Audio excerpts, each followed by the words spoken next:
Coming எபிசோடுக்குரிய promo release பண்ணியிருக்காங்க. வீடியோக்குள்ளே போகிறதுக்கு முன்னாடி நம்ம சேனலை லைக் அண்ட் சப்ஸ்கிரைப் பண்ணிவிட்டு சப்போர்ட் பண்ணுங்கள். வீடியோ வந்துட்டு நல்லா இருக்குது. ஃபஸ்ட்டு சீனில் வந்துட்டு ஜேபி எல்லோரும் கூடயும் சேர்ந்து பேசிகிட்டு இருக்க மாதிரி தான் காமிச்சிட்ருக்காங்க.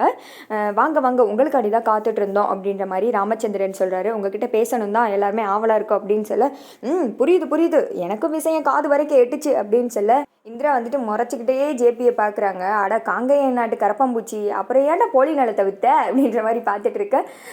யாரோ வந்துட்டு என்னென்னமோ வந்து உங்ககிட்ட பேசுனாங்கன்னு கேள்விப்பட்டேன், அதெல்லாம் நீங்கள் நம்பலாமா ஜெயாமா அப்படின்னு சொல்ல, எங்களுக்கு ஒன்றுமே புரியல. திடீர்னு அவங்க வந்துக்கிட்டு இந்த நிலம் வந்துட்டு அவங்களோடதுன்னு சொல்லிட்டு இருக்காங்க, காலி பண்ணுங்கன்னு சொல்கிறாங்க. நாங்கள் வந்துட்டு என்ன பண்ணுறது, உங்கள் பேரை சொன்னால் அவரே ஃபோர்ஜரி பண்ணி தான் வாங்கினாங்கன்னு சொல்கிறாங்க. எங்களுக்கு ஒன்றுமே புரியவே இல்லை அப்படின்னு சொல்லிட்டு ராமச்சந்திரன் ஜெயா 2 பேர் வந்துட்டு மாற்றி மாற்றி சொல்லிட்டு இருக்காங்க. சொல்கிறவங்க 1000 சொல்லுவாங்க, அதுக்காக என் மேலே உள்ள நம்பிக்கை உங்களுக்கு குறையலாமா அப்படின்ற மாதிரி ஜேபி கேட்க, அதுக்கு வந்துட்டு இந்திரா சொல்கிறாங்க, சொல்கிறவங்க 1000 சொல்லலாம் தான், ஆனால் அதுக்காக அவங்க டாக்குமெண்ட் பேப்பர்ஸ் எல்லாம் கரெக்டாக வந்துட்டு காட்டுறாங்களே, அது வந்துட்டு பொய்யேன்னு ஆயிருமா? நீங்கள் கோர்ட்லேயே போய்கிட்டு ஆமாம் இது ஃபோர்ஜரி பண்ணி தான் வாங்கியிருக்கேன் அப்படின்னு சொல்லிட்டு நீங்கள் உண்மையை ஒத்துட்டு இருந்திருக்கீங்க.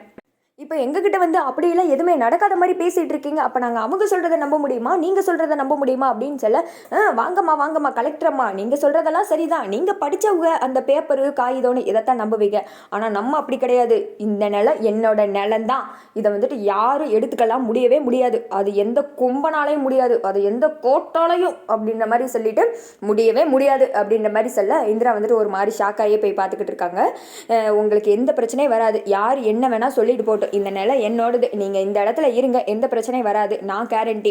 அதுக்காண்டி நான் சொல்கிறது போய் நான் வந்துட்டு ஃபோர்ஜரி பண்ணி தான் அந்த நிலத்தை உங்ககிட்ட விற்ற அப்படின்னு சொல்லிட்டு நீங்களும் என் மேலே நம்பிக்கைலாம் பேசுனீங்கன்னா அடுத்து உங்களோட முடிவு. நீங்கள் வந்துட்டு என்ன பண்ணணுமோ அதை வந்துட்டு பண்ணிக்கோங்க, நானும் கோர்ட்டில் போய் என்ன பண்ணணுமோ அதெல்லாம் வந்துட்டு பண்ணிக்கிறேன். ஆனால் இது என்னோட நிலம் தான், இதை நான் அடித்து சொல்லுவேன் அப்படின்ற மாதிரி சொல்ல, ஐயோ எனக்கு ஒன்றுமே புரியல, யாரை நம்புறதுனே தெரியவே இல்லையே. அவங்க என்னென்னா அப்படி பேசிட்டு போகிறாங்க, நீங்கள் என்னென்னா இப்படி சொல்லிட்டு இருக்கீங்க, அவங்க வந்தால் நாங்கள் இனி என்ன தான் பண்ணுறது அப்படின்னு சொல்லிட்டு ஜெயா வந்துட்டு கத்த ஆரம்பிச்சிடறாங்க. அப்புறமேட்டு இந்திரா சொல்கிறாங்க, சரி அத்தை, அதான் இவ்வளோ தூரம் சொல்கிறாருல, அவங்க வரட்டும், இவரை வச்சு பேசுவோம், என்ன நடந்துச்சுன்னு சொல்லிட்டு அப்போ தானே நமக்கு தெரியும் அப்படின்ற மாதிரி சொல்ல, ஜேபி வந்துட்டு ஒரு மாதிரி வெள்ளத்தனமாக பார்க்குறாரு. அதோட பார்த்தீங்கன்னா வீடியோ முடிஞ்சிருக்கு.